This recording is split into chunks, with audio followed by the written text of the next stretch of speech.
예, 앞에 현수막 걸려 있는 것처럼 오늘은 종려주일입니다. 내일부터 고난주간이고 그 다음 부활주일입니다. 종려주일이라는 것은 예수님이 십자가에 달리시는 그 주간에 예루살렘에 입성하실 때 사람들이 종려나무 가지를 꺾어서 환영하던 것에서부터 온 말입니다. 예수님이 다윗의 후손이고 왕이신 것을 환영했지만 사실 예수님은 이제 십자가를 지러 가시는 것입니다. 그래서 사람들은 기뻐하고 했지만 예수님 마음이 여러 가지로 무거웠을 것입니다. 우리가 고난주간을 지키면서 예수님이 얼마나 아팠을까 하고 예수님에 대한 동정이나 연민을 품는 것으로 충분하지 않습니다. 예수님 십자가를 지었으니까 슬프다, 고통스러웠다 하면서 그 고통에만 동참하는 것은 바른 것도 아닙니다. 우리는 예수님께서 왜 십자가를 지셨는가 하는 것을 생각하고 그 예수님께서 십자가를 진 목적에 합당하게 살아야 되는 것입니다. 성경에는 앞에 있는 즐거움을 인하여 십자가를 개의치 아니하셨다 그렇게 말씀하셨습니다. 그것은 십자가를 지었지만 그 십자가를 통하여 우리가 거룩해지고 의로워지는 것, 그리고 십자가를 통하여 하나님의 나라가 이 땅에 임하시는 것, 그 더 중요하고 놀라운 목표를 가지고 있었기 때문에 예수님이 십자가를 지신 것입니다. 그래서 단순히 예수님 십자가에서 아프셨다, 고통당하셨다 거기에 공감하는 것으로 충분한 것이 아니라 예수님이 십자가를 지실 수밖에 없었던, 아들이라고 하더라도 십자가에 달 수밖에 없었던 하나님 아버지의 그 죄를 미워하시는 마음, 그리고 우리가 어려워지는 것을 위해서는 어떤 대가라도 치르겠다고 하시는 그 예수님의 마음, 그것을 생각하고 고난주간에는 죄를 끊어버리고 의를 추구하고 주님께서 우리에게 주시고자 하셨던 그것을 바라보는 것이 필요합니다.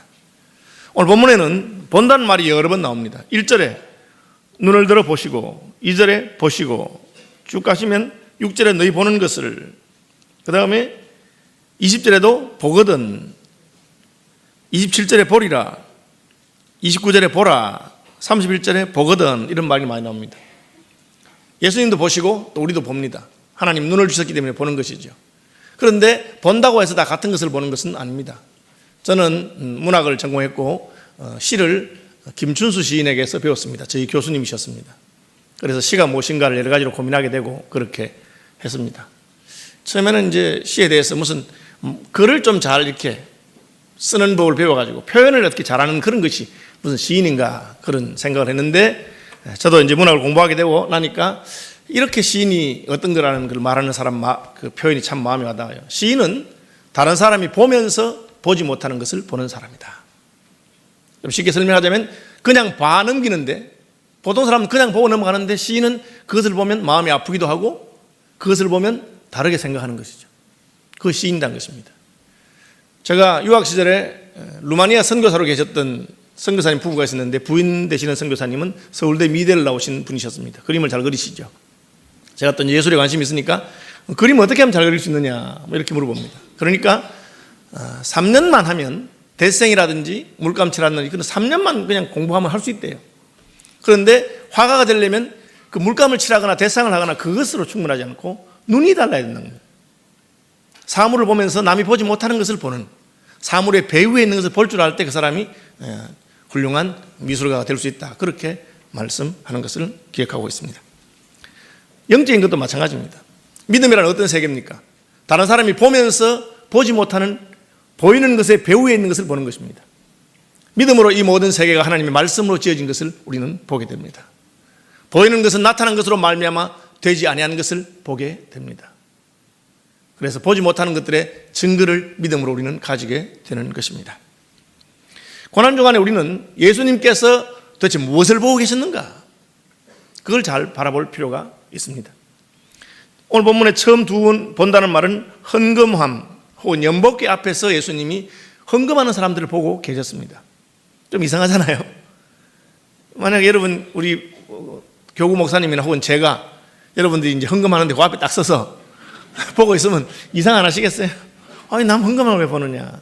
요즘 그래도 이게 지폐고 봉투에 넣어 하기 때문에 뭐 얼마를 넣는지를 잘 안 보이잖아요, 그죠?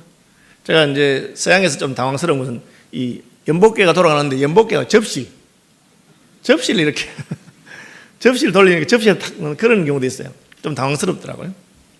어쨌든 헌금하는 것을 예수님 보고 계셨어요. 도대체 왜 그러시나? 그렇죠?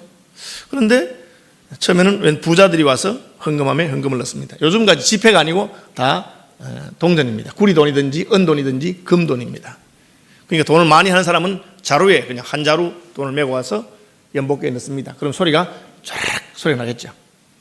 아마 동전 소리가 다를 것이고 은전 소리가 다를 것이고 금돈 소리가 다를 것입니다. 아주 그냥 당당하고 자랑스럽게 헌금을 할 것입니다. 왜? 하나님께서 내게 복을 주셨으니까. 복 받은 것을 감사하기도 하고 또 자랑스럽기도 하고 그렇게 할 것입니다. 또 다른 사람들은 또 뭐 넣습니다. 그런데 웬 과부가 와서 헌금을 넣는데 두 렙돈이라고 되어 있어요. 렙돈이 뭐냐 하면은 이스라엘 화폐의 단위입니다. 우리로 말하면 100원짜리도 있고 500원짜리도 있고 안 그렇습니까? 우리는 지폐를 쓰니까 1000원짜리, 5000원짜리, 5만원짜리 그렇게 하는데 어쨌든 그 당시는 그런 식으로 있으면 렙돈 같은 경우는 요즘 식으로 말하면 500원짜리 2개 정도를 탁 넣는 것입니다. 소리가 나겠죠? 동전 소리가 나겠죠? 땡그랑 땡그랑 그렇게 날 것입니다. 주님이 그걸 보는 것도 이상한데 보고 계시다가 이렇게 말씀하십니다. 내가 참으로 너희에게 말하노니 이 가난한 과부가 다른 모든 사람보다 많이 넣었도다. 주님 거짓말 하시는 분이 아니에요. 그냥 말하면 되는데 왜 참으로 진짜다 이거 잘 들어라. 진짜로 내가 말하는데 저 과부가 저 부자들보다 더 많이 넣었다. 그러니까 그 말 들은 사람은 약간 귀를 의심하게 되면서 그 땡그랑 소리 났는데 그게 동전이 아니고 은전도 아니고 금돈이었나? 금돈 2개를 넣었나? 뭐 그렇게 생각할 수 있겠죠. 그래서 예수님이 얼마 넣었다는 것까지 적어 넣었어요. 사실은 얼마 넣었다고 말하는 게 좀 이상하잖아요. 그죠? 뭐 교회들 가운데는 주보에다가 11조를 녹아냈고 감사금 적어내는 거 있습니다. 그러나 그 뒤에다가 얼마라고 적어 놓지는 않죠. 그죠? 저는 이왕 밝힐 것 같으면 적어서 밝히자. 저는 이렇게 생각하는 사람이기 때문에 제가 안 냅니다. 이런 낼 게 아니고. 그런데 그렇게는 하지 않잖아요. 그런데 예수님이 많이 넣었다고 하시기 때문에 말한 것입니다. 2렙돈 넣은 걸 보셨고. 많은 돈이 아니에요. 그런데 왜 예수님은 그렇게 말씀했습니까? 예수님은 우리가 보지 못하는 것을 보고 계셨습니다. 우리는 그 사람이 얼마를 넣었는가, 돈이 많이 들어갔는가, 그것만 생각하는 것이죠. 그런데 예수님은 그렇게 생각하지 않습니다. 한때 예수 믿고 축복받읍시다, 그렇게 전도했던 시대가 있습니다. 나쁜 거 아니죠. 예수 믿고 복 받는 게 뭐가 나쁘겠습니까? 참 우리나라는 35년 동안 일제 식민 지배를 당하고 해방되자마자 6.25가 일어나서 또 난리가 나고 참 지질이도 가난한 나라였습니다. 유엔에 가입했던 수많은 나라 가운데 제일 가난한 나라입니다. 오죽했으면 대통령의 표가 잘 살아보세 뭐 이런 거 아니겠어요? 그러니까 교회에도 참 힘들고 가난하고 어려운 분들이, 저도 어린 시절에 가마니를 깔아놓은 예배당에서 예배를 드렸던 기억이 있습니다. 흙바닥에 가마니를 깔아놓은 거죠. 그렇게 목사님 늘 먹고 사는 게 힘들기 때문에 저희 집에 닭이 계란을 낳으면 우리 부모님이 계란을 한 꾸러미씩 해서 날 보고 목사님 댁에 갖다 드려라. 그렇게. 그때는 왜 그런지 몰랐는데 지금 생각하니까 목사님들이 그 영양실조 상태가 아니었는가. 그거라도 먹어야 되는, 그렇게 했는지 뭐예요. 그러니까 예수 믿고 복 받읍시다. 많은 사람이 예수 믿었습니다. 그리고 실제로 예수 믿고 복도 많이 받았어요. 그럼 예수 믿는 것이, 예수 믿고 복 받는 것으로 끝이냐? 요즘은 이제 예수 믿고 복 받읍시다 됐는데요, 저는 이만한 복 많이 받았어요. 돈도 많고 먹고 살만하고 자식들 잘 되고 괜찮아요. 저 복 필요 없어요. 그러면 이제 더 이상 예수 믿을 필요가 없는 것입니까? 아니잖아요. 이 땅에서의 복이 아니라 그 너머에 영원한 하나님의 나라와 그 세계가 있는 것입니다. 그걸 이제 주님도 보시고 우리도 봐야 되는 거죠. 주님은 이 여자가 동전 2개 넣은 것을 보고, 사실 그 여자는 헌금할 필요가 없어요. 여기 그 개역 성경에는, 옛날 번역에는 연복계라고 되어 있어요. 연보하고 헌금은 같은 말이긴 하지만 뜻이 약간 달라요. 헌금은 하나님께 바친다, 그런 의미가 포함되어 있고, 연보라고 하는 말의 연자는 수제 의연금 할 때 연자이기 때문에 어려운 사람을 도와주는 돈이에요. 그런데 이 여자는 자기가 도와줄 사람이 아니고 도움을 받아야 될 사람이에요. 그 500원짜리 2개 넣고 나니까 생활비가 떨어졌어. 그거 다 생활비에도 1,000원도 뭘 할 수 있습니까 요즘? 그죠? 보통 그냥 100반 한 그릇 사 먹을래 해도 6, 7천 원 하거든요. 어떻게 시장 가서 뭘 볼 수 있겠어요? 진짜 그런 여자인데 넣은 것입니다. 왜 주님께서는 이 여자가 더 많은 것을 넣었다고 했을까요? 이게 참 중요한 것입니다. 저도 이제 목사니까 교인들이 헌금세를 어떻게 하는지를 제 보고를 합니다. 그러면 이제 전 다른 것도 보지만 11조 생활을 보는데 어떤 분이 11조를 많이 하면 제가 마음이 기쁩니다. 왜? 이분이 수입이 늘어났구나. 11조는 수입에 내는 거니까, 그죠? 그래서 11조를 뭐 20만 하던 분이 11조를 100만 하게 되었다. 그러면 이분이 요즘 잘 되는구나. 반대로 11조를 100만 하던 분이 11조를 50만 하게 되었다. 그러면 요즘 어려운가 보다. 그렇게 생각하죠. 그런데 어떤 분들 보면 마음이 아픕니다. 11조 금액이 너무 작아서 20만 원 하면 요즘 초봉이 이것밖에 안 되면 젊은이들이 참 앞으로 결혼하겠나 뭐 그런 생각을 합니다. 그죠? 우리 아들도 마찬가지입니다. 그래도 결혼하긴 했습니다만 어쨌든 10만 원 하는 분이 있어요. 그러면 제가 한 달에 100만 원으로 어떻게 살까 그런 생각이 듭니다. 그러다 또 어떤 분은 실제로는 100만 원도 안 되는 게 아닐까. 90만 원이나 95만 원이나 이런데 9만 5천 하기 그래서 10만 원 넣으신 건 아닐까. 8만 5천 넣기 그래서 10만 넣은 거 아닐까. 그러면 좀 마음이 애잔합니다. 그래서 기도할 마음이 생깁니다. 하나님, 이 집이 그래도 조금 더 11조가 좀 나아요. 몇 개월째 11조를 못하는 분이 있으면 요즘 진짜 사업이 어려우신구나 그런 생각이 듭니다. 사실은 뭐 그런 분들은 헌금 안 하셔도 괜찮습니다. 우리 하나님 주신 것으로 먼저 자기가 먹고 살고 또 가족들 먹이 살리고 그리고 남을 돕는 것이죠. 수재 어연금은 자기가 받아야 될 사람이고 구제금 받아야 될 사람인데 남한테 할 필요는 없겠죠. 반면에 많이 내는 분들도 있습니다. 몇백만 원 내시는 분도 있습니다. 제가 한편으로는 마음이 기쁘죠. 우리 교회도 이렇게 축복을 받은 분이 있구나 그런 생각이 듭니다. 그런데 주님은 뭐라고 하시느냐. 그 많이 내는 분을 보고 저 헌금 많이 내는구나. 저런 교회 몇 명만 있으면 교회 운영이 쉽겠다. 뭐 그런 생각을 하시는구나. 그런 게 아니고 그것밖에 안 냈냐. 그렇게 말씀하는 것 같아요. 왜 그렇습니까? 주님은 내신 것을 보는 게 아니고 남겨둔 것을 보는 것입니다. 남겨둔 걸 보는 거예요. 사실 제가 그 교인들의 11조를 볼 때만 내 마음에 우리 교회에서 나한테 잘해주는구나. 저는 보통 한 달에 11조를 40몇만 원 합니다. 보너스를 받으면 더 많이 합니다. 그러니까 50만 원 가까이 하니까 생활이 부족함이 없어요. 제가. 그렇지만 제가 그 SFC 간사를 하고 할 때는 제가 올해 목사가 된 지 만 30년인데 한 20년 동안은 11조 한 달에 10만 원을 못 할 때가 많았습니다. 그럼 헌금세는 어땠느냐? 물론 요즘 금액은 요즘 더 많이 하죠. 제가 11조를 우리 교인들의 평균 이상으로 받는다고 헌금을 한다고 생각하니까 감사헌금이라든지 이런 거 하려면 저는 좀 힘써서 하려고 노력합니다. 이번에도 부활절이니까 내가 보통 절기헌금은 저는 100만 원 단위로 합니다. 100만 원 하든지 200만 원 그렇게 하려고 노력합니다. 왜? 하나님이 복을 주셨으니까. 옛날보다 많이 합니다. 그런데도 내 마음에 오늘 본문을 보면서 내가 진짜 그 어렵던 시절보다 하나님에게 칭찬받을까 그런 생각이 자꾸 들어요. 그 어렵던 시절에 저는 한 번에 몇 년치 연봉을 바친 적도 있습니다. 그걸 바치면 뭘 먹고 살아야 될까 그런 생각을 안 했던 것 같아. 왜 안 했는지 모르겠어. 요즘은 영악해져서 이제 내가 은퇴할 날이 얼마 남았나 그런 생각하고 하면 내가 어떻게 살까 이런. 그런데 주님은 뭘 보시는가. 성경에 보면 죄인인 한 여자가 예수님에게 향유 옥합을 깨뜨려 부은 사건이 있습니다. 300데나리온이라고 그랬어요. 1년 연봉을 쏟아부었어요. 많은 성경학자들이 그 죄인인 여자가 창녀였을 것이라 생각합니다. 여러분, 이 창기가 오죽했으면 몸을 팔아서 먹고 살겠어요. 인생의 마지막까지 간 거예요. 먹고 살 수가 없으니까 몸을 팔아서 먹고 사는 여자니까 잘 산다고 절대 생각할 수 없습니다. 물론 요즘은 룸살롱 같은 데서 하는 아가씨들은 돈 많이 받는지 모르겠지만 어쨌든 그 당시에 마지막 단계예요. 그런데 왜 그렇게 비싼 것을 가지고 있었을까? 그래서 그것을 보상심이라고 말씀하는 분들이 있습니다. 내가 가난하고 어렵지만 한 가지는 좋은 것을 가지고 있으면서 혹은 귀한 것을 내가 사랑하던 부모님께 물려받은 어떤 것이든지 혹은 사랑하는 사람이 받은 편지든지 그걸 보면서 자기의 현재의 슬픈 삶에 대한 위로를 삼고 그 여인이 그렇게 해줄 수 있어요. 자그마치 1년 연봉 수천만 원짜리를 그런데 그걸 예수님한테 탁 깨서 드려버린 거예요. 뭘 말합니까? 예수님이 너의 많은 죄가 사해졌다. 너의 많은 죄가 사해졌다. 사랑함을 받은 일이 많은 자는 많이 사랑한다. 용서함 받은 자는 많이 사랑한다. 그렇게 말씀하셨어요. 그 여인은 사실 그런 것을 드릴 수 있는 형편이 아니었습니다.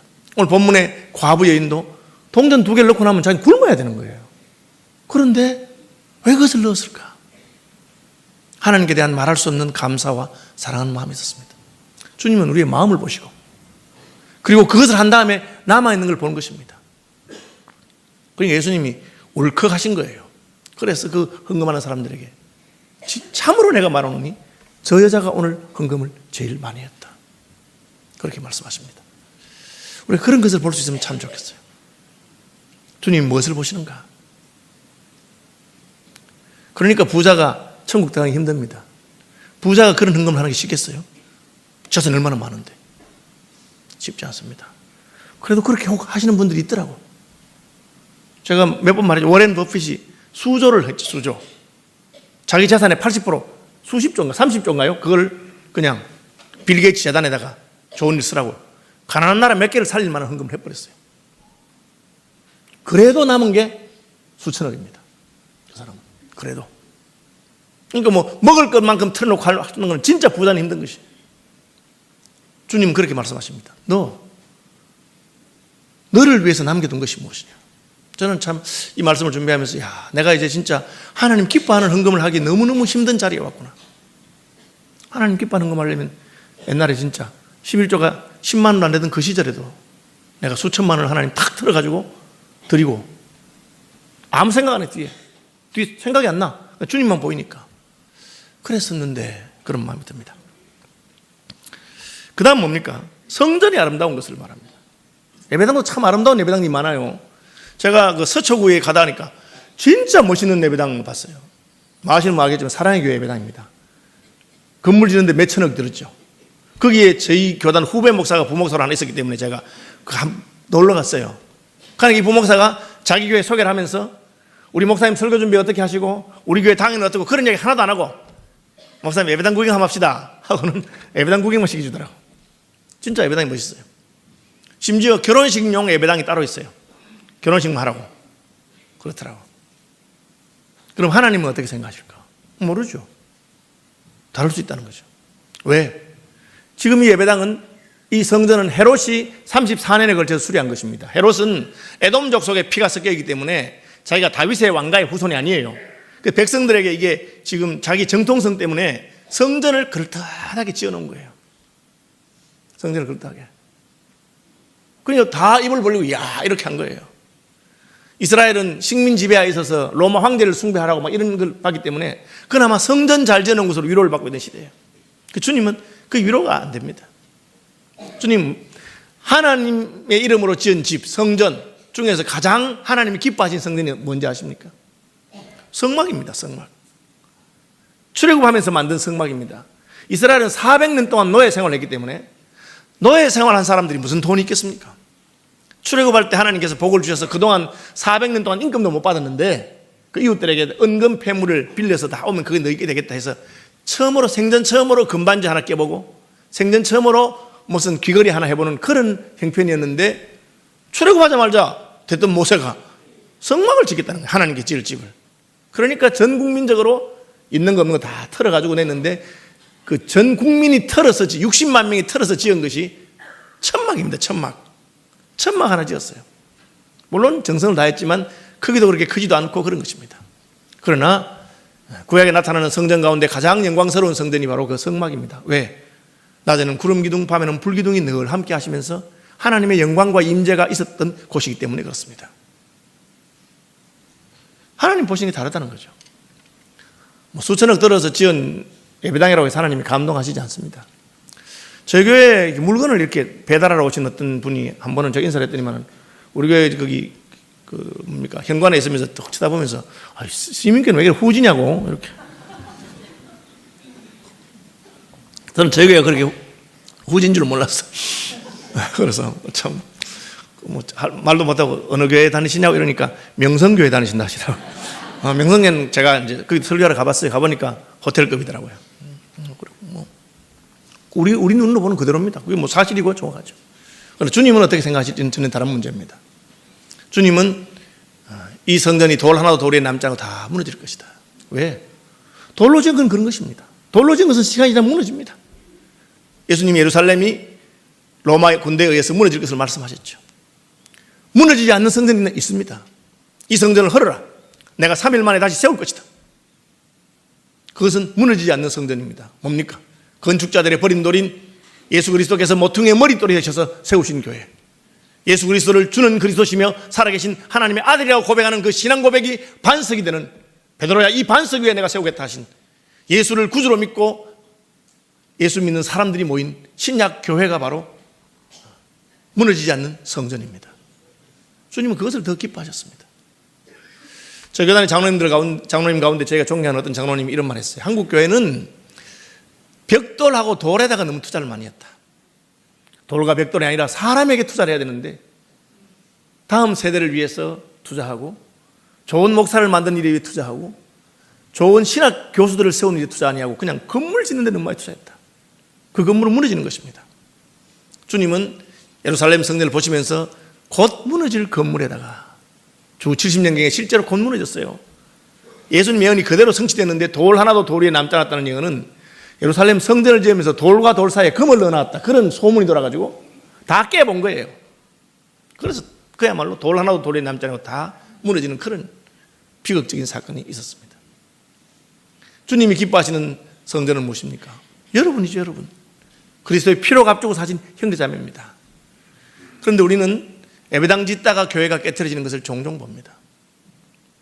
예배당은 필요한 겁니다. 예배 드리려면 예배당이 있어야 되니까. 나쁜 것도 아니고 그렇다고 해서 특별히 좋은 것도 아닙니다. 그냥 중립적인 것이죠. 저는 저희 교회에서 참 자랑스럽게 생각하는 몇 가지 있습니다. 하나는 이 강대상입니다. 왜? 여러분 소박하잖아요.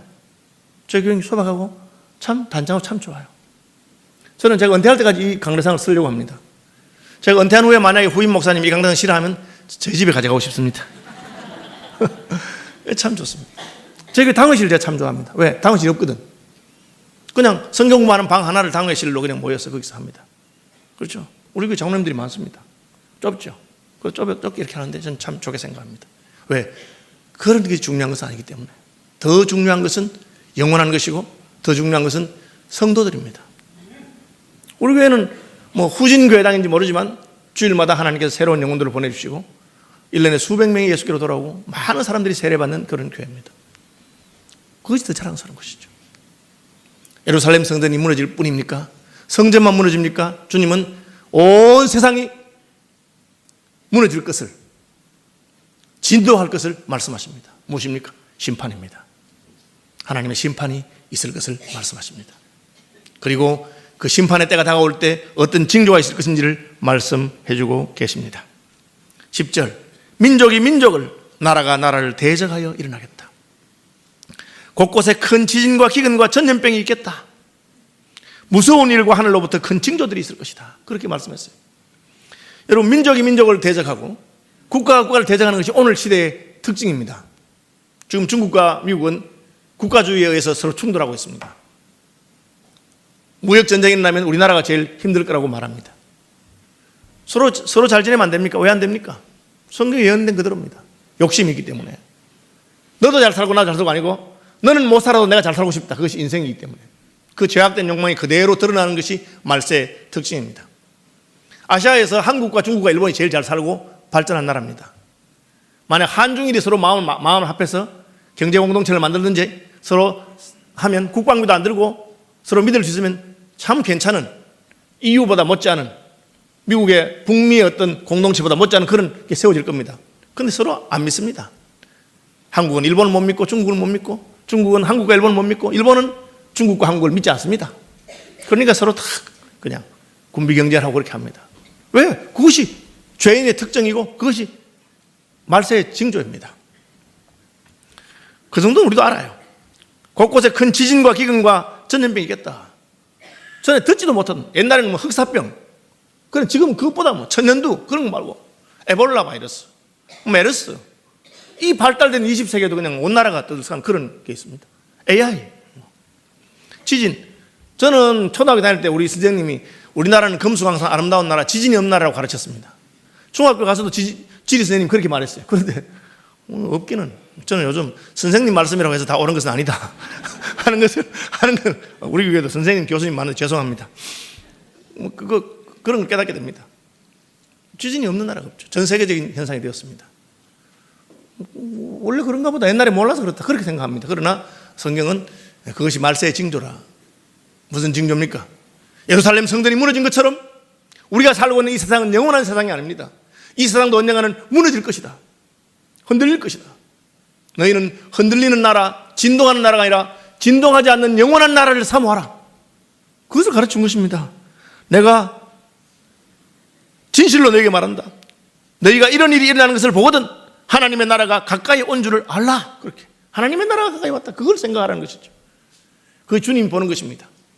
주님은 예루살렘의 멋진 성전과 화려한 것을 보면서 그 뒤에 심판의 날을 보시고 그 너머에 영원한 하나님의 심판이 있을 이 세상에 사는 사람들이 마치 노아 홍수의 때의 사람들처럼 홍수가 나는 그날까지 시집가고 장가고 먹고 마시고 그 모든 일에 마음을 쏟으면서 노아의 경고를 받지 않은 것을 보고 계신 것입니다. 여러분, 우리나라가 이제 잘 살죠. 먹고 살만해졌습니다. 그죠? 자동차가 너무 많아서 탈이고 서울이 얼마나 교통이 편리하고 쇼핑하기 얼마나 좋습니까? 그럴수록 우리는 이것은 영원한 것이 아니다. 보이는 것에 배후에 보이지 않는 것이 있다. 주님이 무엇을 보는가? 이제부로는 있는 자는 없는 자처럼, 없는 자도 있는 자처럼, 있고 없는 것이 중요하지 않다는 것이죠. 영원한 천국을 사모하는 삶을 살아라. 그렇게 말씀하고 계시는 것입니다. 그럼 어떻게 하면 됩니까? 34절, 너희는 스스로 조심하라. 그렇지 않으면 방탕함과 술 취함과 생활의 염려로 마음이 둔하여지고, 여러분, 별 사람 없습니다. 경제가 나아지고 지위가 높아지고 사람들의 박수를 받으면 엉뚱한 짓을 하는 겁니다. 왜 대한민국 남자들이 너도 나도 할 것 없이 미투에 걸려가지고 다 난립니까? 잘 나가는 사람들 특징이에요. 잘 나가니 그렇게 된 겁니다. 스스로 조심해라. 이 말은 무엇이냐? 남이 시켜서 하는 것은 답이 되지 않습니다. 엄마가 잔소리를 하기 때문에, 배우자가 잔소리를 하기 때문에, 목사님이 그냥 설교 시간마다 잔소리를 하기 때문에, 그래서 하는 것은 우리를 보호해 주지 않습니다. 우리가 마음에 스스로 깨닫고 하나님 앞에서 자기 마음을 지키기 위해서 스스로 조심해야 됩니다. 그렇지 않으면 방탕과 술 취함과 생활의 염려로 마음이 둔하여지고 뜻밖의 그날이 덫과 같이 너희에게 임하리라. 누구에게 임합니까? 이날은 온 지구상에 가는 모든 사람에게 임하리라. 언제 임합니까? 이 세대가 지나가기 전에 모든 일이 다 이루리라. 이 말씀은 좀 어려운 말씀이에요. 이 세대가 지나가기 전에 다 이룬다 그랬으니까 여러 가지 해석이 있지만 저는 우리 각자의 심판은 우리 세대 안에 옵니다. 각자 자기 세대에 주님을 만나게 될 것입니다. 역사의 종말은 언제 올지 모르지만, 그러나 우리 개인의 종말은 우리 개인이 하나님의 심판대 앞에 서는 것은 우리 세대 안에 끝납니다. 얼마 안 남았다는 뜻이죠. 여기 보니까 이제 아직 살 날이 많은 분도 계시지만 이미 산 날이 더 많은 분들이 또 많습니다. 저도 아마 이미 산 날이 살 날보다 많다고 생각합니다. 목사님 보니까 오래 살겠는데요. 그래봤자 제 나이 모르시죠? 제가 올해 59입니다. 앞으로 59년 더 못 삽니다, 제가. 저는 그렇게 생각합니다. 이미 많이 살았습니다. 그럼 어떻게? 주님께 다가갈 우리 세대가 끝나간다는 걸 알아야 됩니다. 이 세대가 가기 전에 하나님의 나라가 우리에게 임할 것입니다. 그분 앞에 설 것입니다. 주님은 뭐 봤느냐? 지진도 나고 난리의 소문도 들리고 다 했지 않느냐? 내가 말한 것처럼 예루살렘은 주 70년에 돌 하나도 돌이 남지 않고 다 무너지지 않았느냐? 성전이 다 무너지지 않았느냐? 봤잖아. 근데 뭘 봤느냐? 왜? 내 스스로 마음을 다지고 하지 않으면 그런 건 아무 소용없습니다.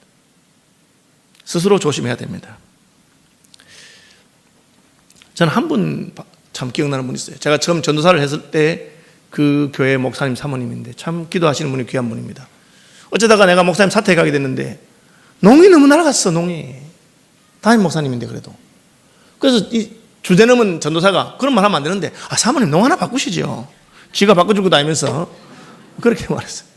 그분이 뭐라 하시냐면 권 전도사님 내가 왜 농을 안 바꾸고 싶었겠어. 여러 번 갔대 농 바꾸러. 바꾸려고 하면 갑자기 마음에 꼭 주님이 내일 오실 것 같대. 오늘 농 바꾸고 주님 내일 오시면 너무 아까워서 그래서 못 바꿨다는 거야 아직까지. 그분이 꼭 옳다는 건 아닌데 저는 그분은 진짜 주님이 내일이라도 오시는 거 그렇게 사시는 것 같았어요. 다른 데는 별로 마음이 없어요. 여러분, 앞에 있는 십자가를 개의치 않으신 이유가 뭡니까? 십자가 너머에 영원한 영광과 천국이 있다는 것을 알기 때문입니다. 눈에 보이는 것이 다가 아닙니다. 아니, 두 랩돈밖에 없는 여자가 무슨 헌금을 해? 그걸로 자기 먹고 죽어야지. 그런데 왜? 주님이 우리 보고 그렇게, 여러분 그렇게 하실 필요 없어요. 먹고 죽으세요. 말로 그러고 합니까? 그러나 어떤 사람은 그래도 하나님 나라를 위해서 합니다. 적어도 주님은 저 여자가 너보다 훨씬 많이 했다. 그렇게 말씀하십니다. 눈에 보이는 성전이 아니라 보이지 않는 하나님의 나라를 세워가는 저와 여러분들이 되시길 바랍니다. 하나님 기뻐하시는 것입니다. 함께 기도하면 좋겠습니다.